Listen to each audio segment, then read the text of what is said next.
What sets the top 1% in the world apart from people like you and me? Is it luck? Is it unfair advantages? Maybe they're born rich. Now, what if I tell you it is none of these things? Naval Ravikant says that in the age of infinite leverage, judgment is what sets you apart. It is one of your most critical skills. It is judgment, not hard work, that determines success or failure. And that good judgment is exactly what sets the top 1% apart.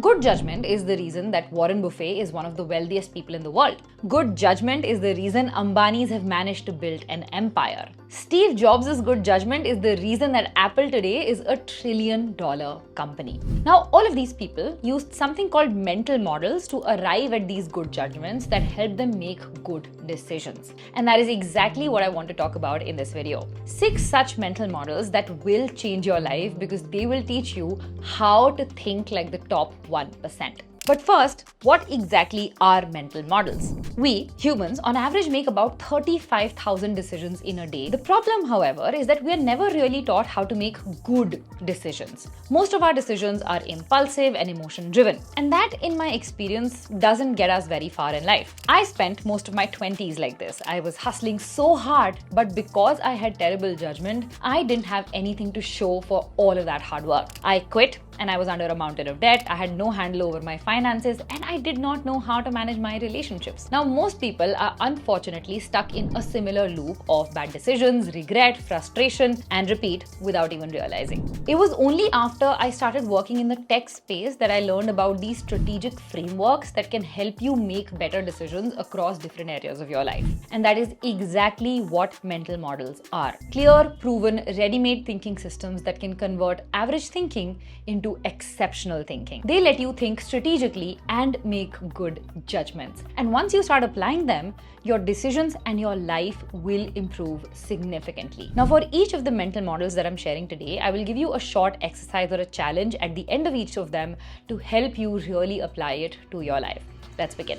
Number 1, find what moves the needle. When Steve Jobs returned to Apple in 1997, the company was really struggling. There were too many products, there was scattered focus, no clear direction. Now, most other leaders in his possession might have tried to fix everything. They may revamp product lines, restructure teams, cut down costs. But Steve Jobs did not try to fix 100 things. He focused on one thing that moved the needle.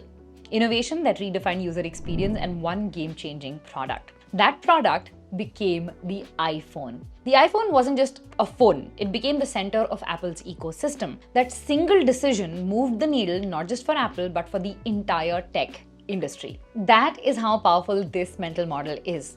Not all actions in life are created equal. Some actions move the needle, most actions don't. So when you're trying to achieve a goal or solve a problem in life, it helps to zoom out and identify one action or one set of actions that will create the biggest, almost disproportionate impact on that journey of yours. Think of it like running a restaurant. You've got 100 things happening at once. You have ordering inventory, dealing with staff schedules, fixing a leaky sink, responding to Google reviews. But if you have very few customers coming in the first place, none of those other things matter. Getting enough customers is what moves the needle for the success of your restaurant. So if you focus on that, everything else becomes easier. In most cases, everything else becomes irrelevant. And this is not a model you can apply only to business. It applies equally to your personal life. Let's say that you're trying to lose weight, right? You've got 100 things that you could try doing. And when you go on social media, you are told that there are 100 things that you should be doing. Intermittent fasting, fast burning pills, GLP-1, 10,000 steps, cardio, HIIT, strength training, cutting down sugar. But if you are busy and you can only focus on one thing, ask yourself, what is that one thing that will actually move the needle? And if you do a little bit of research, you will realize that nutrition is the answer. It has an almost disproportionate impact on your journey of losing weight. You cannot outwork a bad diet. One junk meal can cancel out an hour-long workout. But eating clean consistently, that shifts your energy, your hormones, your cravings, and your weight. When you find out what moves the needle and you stop wasting energy on everything else, you buy back your time, you buy back your energy, you buy back your momentum. That is what makes this mental model so powerful. It doesn't just make you more strategic, it makes your path simpler and more effective. Now, the challenge that I have for you is to think of one area in your work or in your life where you feel stuck or overwhelmed right now. Write down everything that you're currently doing in this sphere or you feel like you should be doing in this area. And then ask yourself which of these actions will actually move the needle. If I could do only one thing out of all of these this week to make real progress, what would it be? That is your needle moving move. That is your high leverage move. Drop the rest, or at least pause it for now and focus only on that. Moving on to model number 2, first principles thinking. Now, there's this example of an Indian businesswoman that I absolutely love, and that ties into this second mental model. Kiran Mazumdar-Shaw wanted to build a biotech company in India in the late 1970s. And unfortunately, every door was shut on her. Investors did not want to back a woman, banks did not want to fund a biotech startup, and most people told her it was impossible to build high-quality, affordable medicine in India. Someone else might have accepted those limitations, give up, and do something else. But this woman did not operate from assumptions. She essentially asked this question: what do I actually need to do to make world-class affordable drugs? Fermentation technology, skilled scientists, local innovation instead of expensive imports. And instead of copying big pharma or waiting for validation, she broke down the problem into its raw components and rebuilt it in her own way. That is how Biocon was born, and today it manufactures life-saving insulin and cancer drugs for a fraction of the global prices. That is the power of first principles thinking. Most of us try to solve problems by analogy. Right? We do what others do or what we have seen work before. But when something feels overwhelming or impossible, the smartest thing you can do is strip it down to the basics. What is actually true? What is actually needed? Can you rebuild or recreate it in your own way? Think of it like cooking. You can look at a pasta recipe online and try to replicate it, and it somehow still feels off. But once you understand the process of cooking different components, what flavors go together, and how ingredients combine together, you don't even need a recipe. You can make your own pasta dish that tastes absolutely delicious. And this framework applies to every aspect of your life. Let's say you keep telling yourself that I'm lazy, I just can't stay consistent. One, that is just reinforcing negative beliefs about yourself, and we don't do that on this channel. But what if you stopped judging yourself and started diagnosing what's wrong instead? What is laziness actually made of? Poor sleep, blood sugar crashes, nutrient deficiencies, mental burnout. Same goes with starting a YouTube channel. You guys will often say that I don't have the gear, I don't know editing, it's too late to enter the content game. But first principle thinking will ask, what is a YouTube channel really made of? A story, a voice, and some sort of equipment to put that voice across to other people. Once you identify the root of something, you can create a system to fix the issue from the root instead of fighting yourself. In fact, when it comes to any problems in life, first principle thinking is one of my favorite ways of breaking down the problem, and it is the same framework that you will find in multiple videos on this channel. Everywhere where I'm giving you a solution to a problem, I have used first principles thinking. Over the years, this has sort of become a default way of thinking. I absolutely love it. And once you start practicing it, it does not take very, very long to integrate it into your whole life. Strip away the fluff and you find the core of what keeps things moving. So coming to the challenge for this, think of one area in your life where you feel stuck or blocked or like not ready. Now break it down to its core. Ask yourself, what is this actually made of? What am I assuming that might not even be true? And how would I approach this if I had to rebuild it from scratch? Most problems in life are solvable. Everything is figure outable. You just need to stop solving them the way that everybody else does and find your own path. Coming to model number 3, inversion thinking. Now, closely tied to first principles thinking is the concept of inversion thinking. When most people try to succeed, they ask the obvious question: what should I be doing in order to win? But smart thinkers, strategic thinkers, the ones who often avoid disaster and consistently make good decisions, they ask something different. What should I avoid so that I don't lose? That is inversion thinking. It's a mental model used by everyone from Charlie Munger to Sherlock Holmes, and it works because sometimes the best way to find the right path is by eliminating the wrong ones. And again, this is something that I tell everyone in their 20s who is trying to figure out their career. Figure out what you don't want to do, and you will automatically arrive at what you do want to do. Let me give you an example of how you can apply this to your life, right? Let's say that you're trying to build wealth. Everybody tells you to invest, start a side hustle, build multiple income streams. Great advice, but it can be overwhelming. So flip the question. What should I not do, or what should I avoid if I don't want to stay broke? And the answer becomes crystal clear. Impulsive spending, high interest debt, relying on one income source, spending everything you earn. When you eliminate these behaviors, wealth will build almost automatically, even without complicated strategies. The same is true for relationships. Instead of asking, how do I make this relationship amazing? Or how do I become good at relationships? Ask yourself, what behaviors will guarantee that my relationship gets destroyed? Not listening, constant criticism, keeping score, controlling instead of understanding. Remove these behaviors and what you're left with is respect, trust, and connection. Inversion thinking does not just help you make smarter decisions, it saves you from stupid decisions, honestly. And it also goes very well with the first two mental models that we've spoken about, which is finding what moves the needle and first principles thinking. In fact, when you do inversion thinking, you often arrive at stuff that moves the needle. So both of them go hand in hand. It clears the noise, it reveals what actually matters by showing you what absolutely does not matter. And sometimes that is a lot more powerful than just trying to move in one direction. Now, the challenge I have for you here is think of one area in your life where you want to grow. Maybe it's health, relationships, money, career, pick one area and flip the questions. What are the 3 things I should absolutely not be doing, or 3 things that could ruin my progress in this area completely? What are the behaviors, habits, or decisions that would guarantee failure in this area? And all you need to do is avoid those things ruthlessly and notice how progress gets so much easier without adding more pressure or tasks. Just remember this quote, okay? Sometimes the fastest way to win is to remove the ways you could lose. This brings me to mental model number 4, framework thinking. Now, one of the biggest reasons that we feel stuck in life is because we are making the same kind of decision over and over and over again from scratch. What should I eat? Should I say yes to this project? Is this person right for me? What should I wear today? High performing people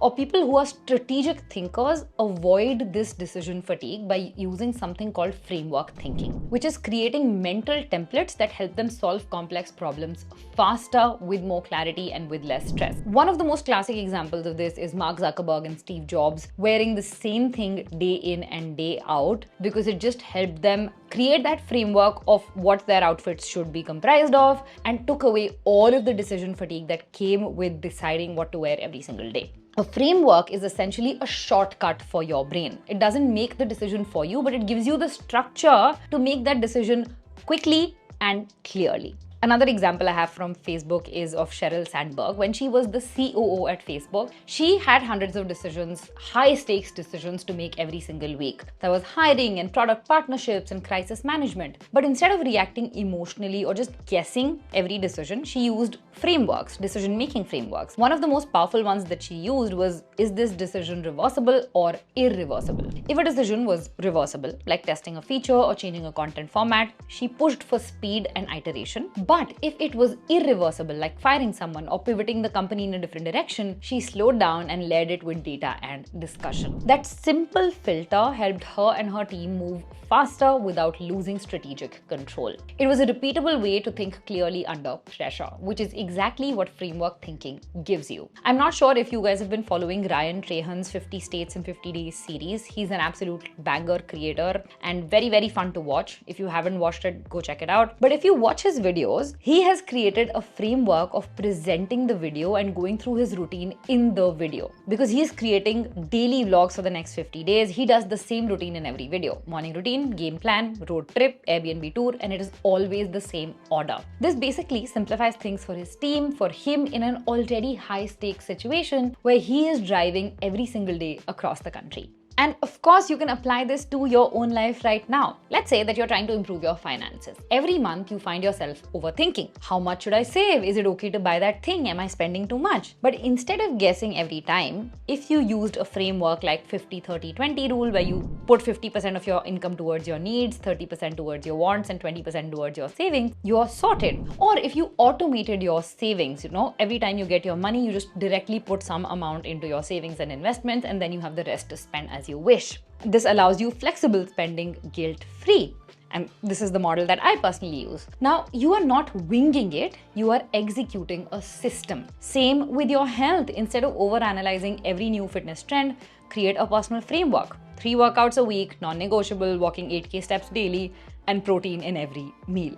This gives your brain structure, and structure reduces stress. Framework thinking also helps in relationships, in content creation, in career planning, any place where decision making shows up on repeat, right? Anywhere where you have to make decisions day in and day out, having frameworks to help you with those decisions helps simplify things in your life, speed up decision making, and speeds up logical, strategic decision making. For instance, I use frameworks in my content creation system so that I have a video going out every single Sunday. Any person worth their salt in the world is using frameworks thinking. I think it's one of the most used mental models in the world. In fact, if you are in a job, if you're in college, you have frameworks, you will see frameworks everywhere around you. You just need to figure out how to apply them to your own life. Also, you do not necessarily have to follow somebody else's framework. You can go ahead, create frameworks of your own, see what things fit into your life, and then use those on repeat. Now, coming to the challenge for this one. Now, pick one area of your life where you're constantly second guessing or where you're constantly having to make decisions on repeat.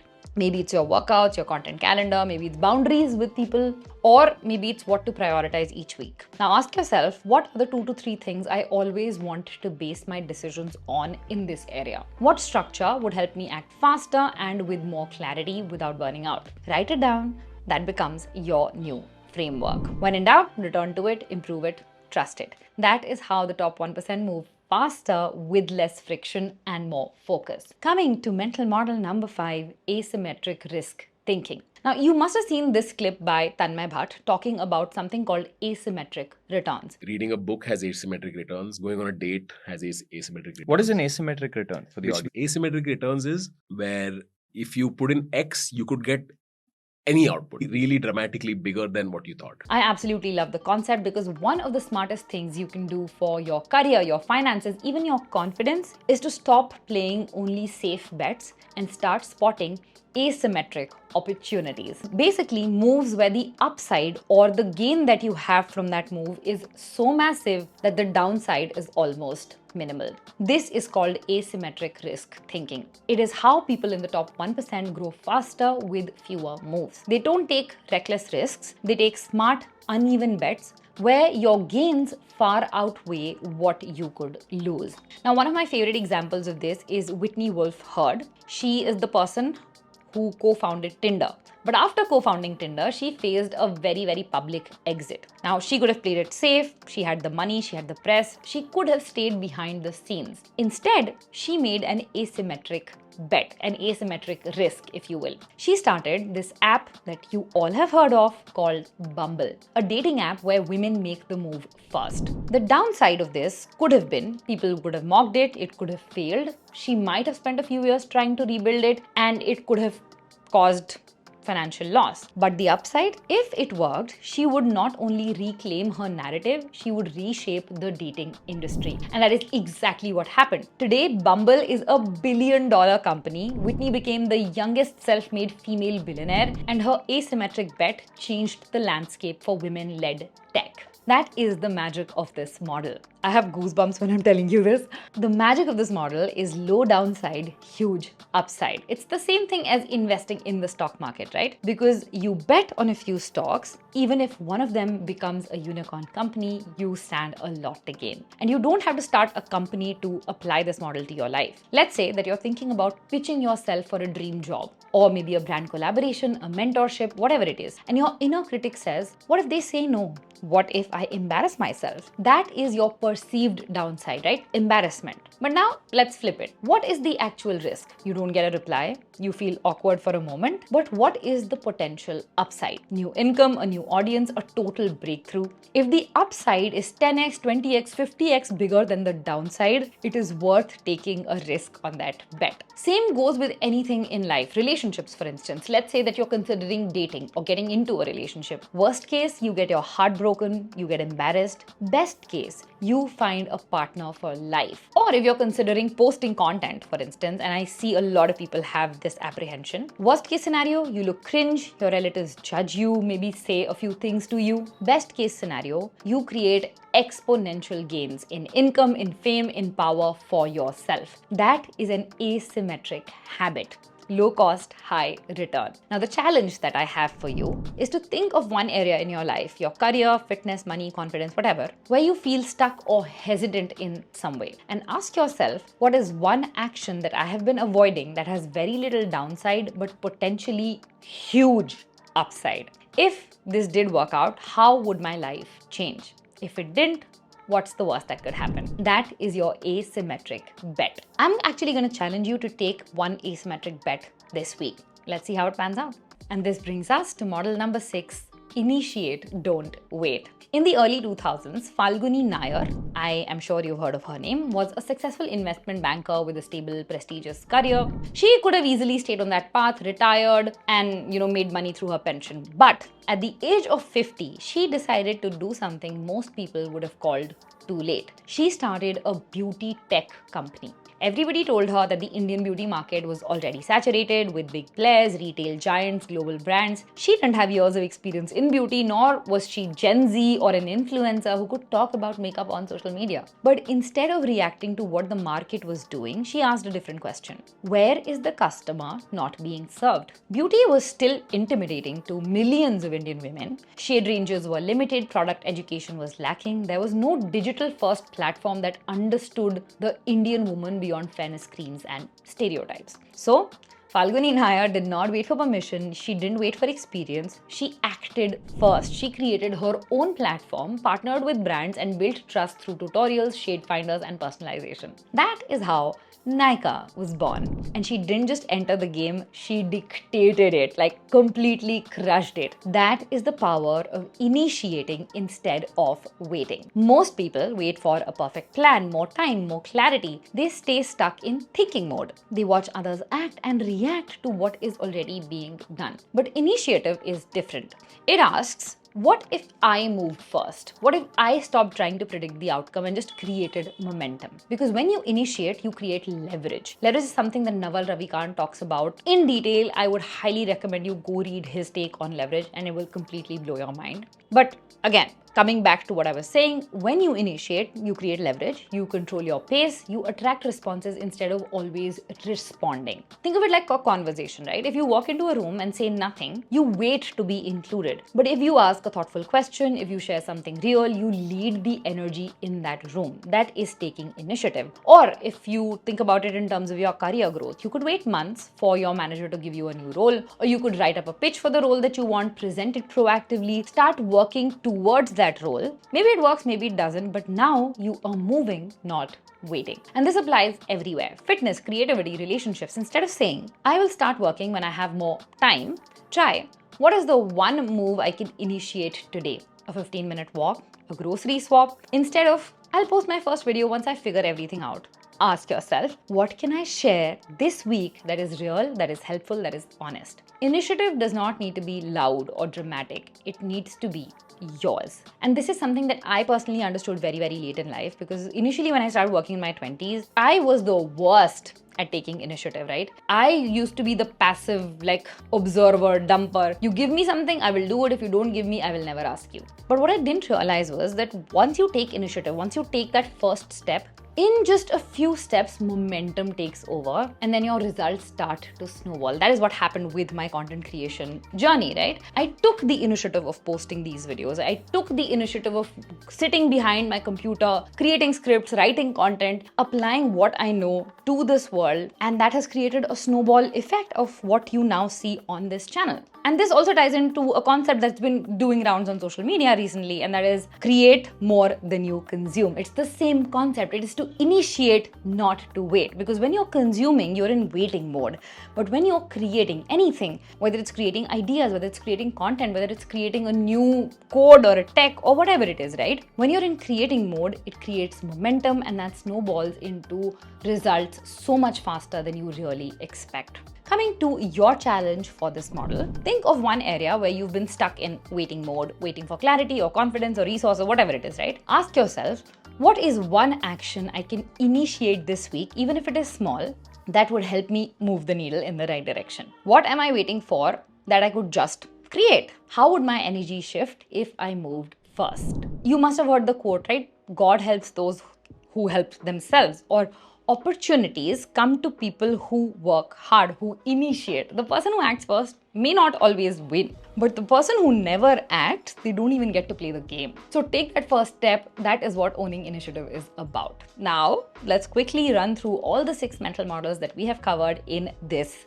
video. Number 1, find what moves the needle. Basically, you focus on one action that creates the biggest impact. And you can do this for every single area of your life. 2, first principles thinking. Break the problem down to its core components and then figure out how you can solve from scratch. 3, inversion thinking. Figure out what not to do and then eliminate it. You will automatically arrive at what to do. 4, framework thinking.